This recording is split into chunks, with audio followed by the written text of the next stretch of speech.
Dans quelques jours, SpaceX effectuera le 6e vol d'essai du Starship, un moment clé sur la voie de la réutilisation rapide et complète. La date prévue est le 18 novembre à 16h, heure centrale, soit 23h, heure d'Europe centrale. La fenêtre de lancement dure 30 minutes.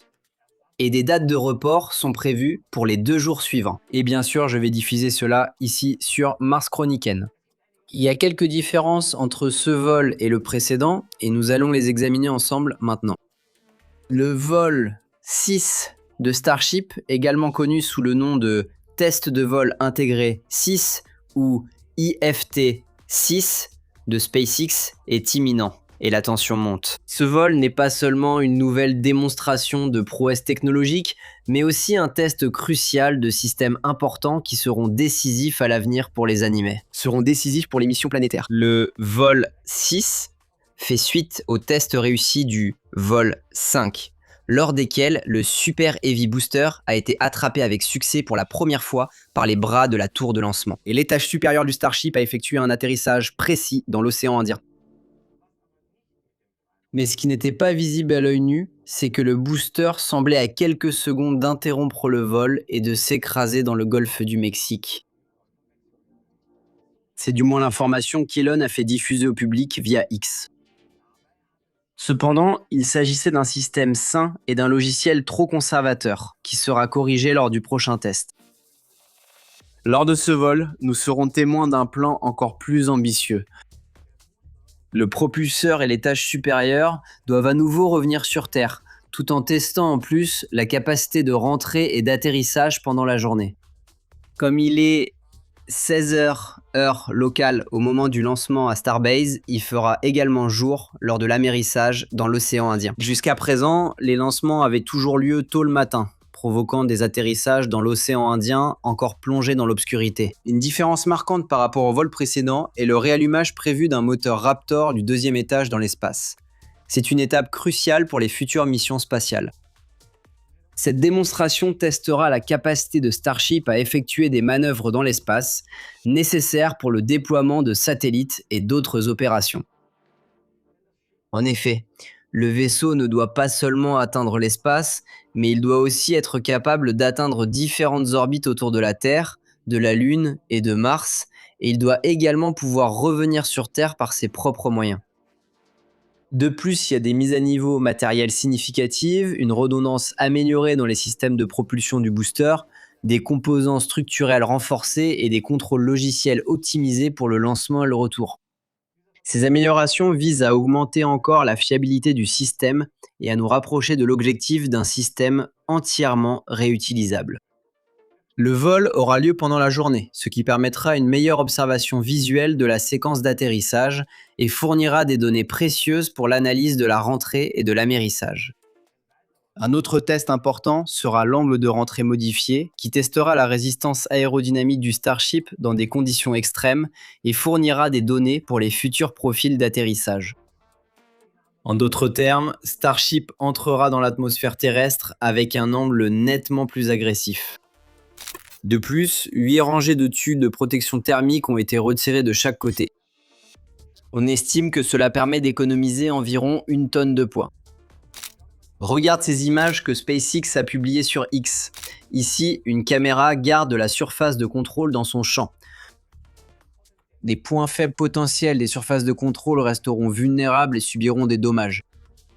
SpaceX les accepte car le problème sera déjà résolu avec la version 2 qui sera utilisée lors du vol 7.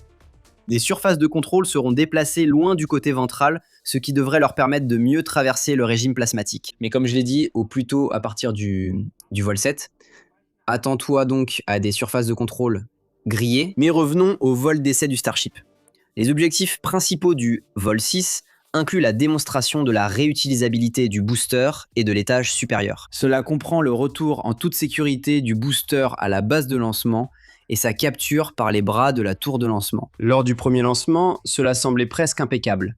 Mais une seule fois, ça peut aussi n'être qu'un coup de chance. Si vous y parvenez encore une fois, alors c'est du savoir-faire. Pour l'étage supérieur, l'accent est mis sur le test de nouveaux matériaux de protection thermique et sur la rentrée contrôlée.